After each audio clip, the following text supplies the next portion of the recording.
Bagi banyak negara, memiliki wilayah yang dinominasi pegunungan dan jauh dari akses laut lepas adalah sebuah tantangan logistik. Tapi tidak bagi Iran.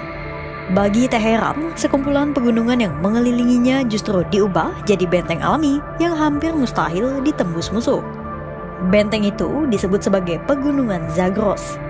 Bahkan Iran mampu mengubah tantangan geografis ini sebagai berkah dengan membangun kota rudal di dalam perut bumi. Sebuah instalasi militer masif yang siap meladeni ancaman udara maupun darat dari musuh-musuhnya.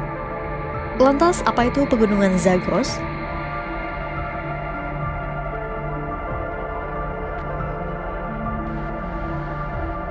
Untuk memahami kekuatan pertahanan Iran, kita tidak bisa hanya melihat pada deretan rudal atau pasukan militer Teheran saja.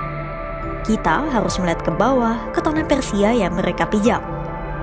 Dan inilah Pegunungan Zagros, tulang punggung keamanan Iran yang disebut sebagai Fortress Iran atau Benteng Iran. Secara topografi, Zagros bukan sekadar jajaran pegunungan biasa. Peneliti Stanford, George Friedman telah mengupas tuntas soal Pegunungan Zagros dalam tulisan berjudul The Geopolitics of Iran, Holding the Center of a Mountain Fortress. Dalam tulisan itu dijelaskan, Pegunungan Zagros terbentang sekitar 1.500 km dari perbatasan barat laut Iran. Pegunungan Zagros adalah bagian Iran di barat laut yang berbatasan langsung dengan Turkiye dan Armenia. Sementara di bagian tenggara pegunungan adalah perbatasan Iran dengan Selat Hormuz. Pegunungan Zagros masih terbentang hingga perbatasan Iran dan Irak. Tapi di bagian ini, medan pegunungannya mulai datar. Medan di Pegunungan Zagros ekstrim karena terdiri atas puncak-puncak tinggi dan lembah curam yang mustahil ditembus kendaraan lapis baja atau tank. Selain sulit dilalui senjata darat, Zagros juga bisa menciptakan radar clutter atau gangguan sinyal alami di lembah-lembahnya yang dalam. Hal itu penting untuk menyulitkan pesawat musuh atau satelit yang melacak pergerakan aset militer di darat. Selain itu, puncak yang tinggi pun memungkinkan Iran untuk menempatkan radar dan baterai anti pesawat di ketinggian supaya bisa memberikan jangkauan lebih luas terhadap pesawat yang datang dari arah barat. Iran sebenarnya sudah sangat mengenal medan Pegunungan Zagros sejak lama, bahkan sejak era Kekaisaran Persia. Adaptasi akan kondisi medan ekstrim pegunungan inilah yang menjadikan Zagros sebagai fondasi kejayaan Kekaisaran Persia yang kelak jadi Iran modern. Friedman menjelaskan, bangsa Persia sejatinya berasal dari Pegunungan Zagros, dikenal sebagai bangsa pejuang. Dari Zagros, mereka kemudian menaklukkan dataran-dataran rendah di lembah Tigris dan Efrat.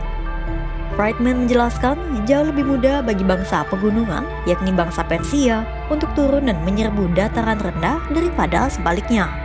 Itulah kenapa bangsa Persia bisa menaklukkan wilayah subur di lembah sungai Tigris dan Efrat. Kekaisaran Persia menggunakan wilayah Pegunungan Zagros sebagai panggung untuk mengawasi dataran rendah di baliknya, yakni Mesopotamia yang sekarang menjadi Irak. Cerdiknya, setiap dataran yang ditaklukkan tidak langsung dikontrol penuh.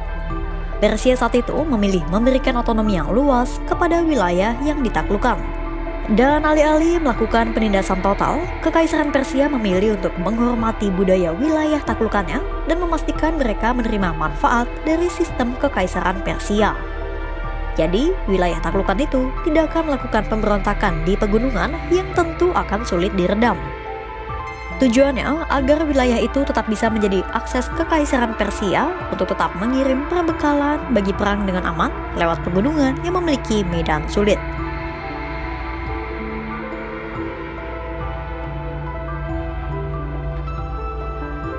Dan di era Iran modern, Pegunungan Zagros kini telah berevolusi. Mereka bukan lagi sekadar batu dan tebing curam. Karena Iran, terutama Korps Garda Revolusi Islam atau IRGC, telah membangun apa yang mereka sebut sebagai kota rudal. Sebuah perisai untuk melindungi kekuatan pemukul mematikan Iran di perut bumi. Dengan memanfaatkan struktur batu granit yang keras, IRGC telah membangun labirin terowongan ratusan meter di bawah tanah. Bukan sekadar bunker sempit, fasilitas ini dirancang sedemikian rupa hingga mampu menampung truk peluncur rudal balistik raksasa. Ada rudal Kibar Shikam, Hajj Qasim, Gadar Kha, Sejil hingga Emad. Saking banyaknya rudal di gudang itu, Komandan Angkatan Udara IRGC, Haji Sadeh menyebut perlu waktu 2 tahun untuk mengungkap semua situs rudal itu. Mantan pemimpin IRGC, Mendiang Hossein Salami, juga sempat bilang kota rudal itu juga mencakup landasan peluncuran untuk rudal jarak jauh yang memiliki jangkauan presisi hingga ratusan kilometer. Strategi ini menciptakan kekebalan fisik yang ekstrim.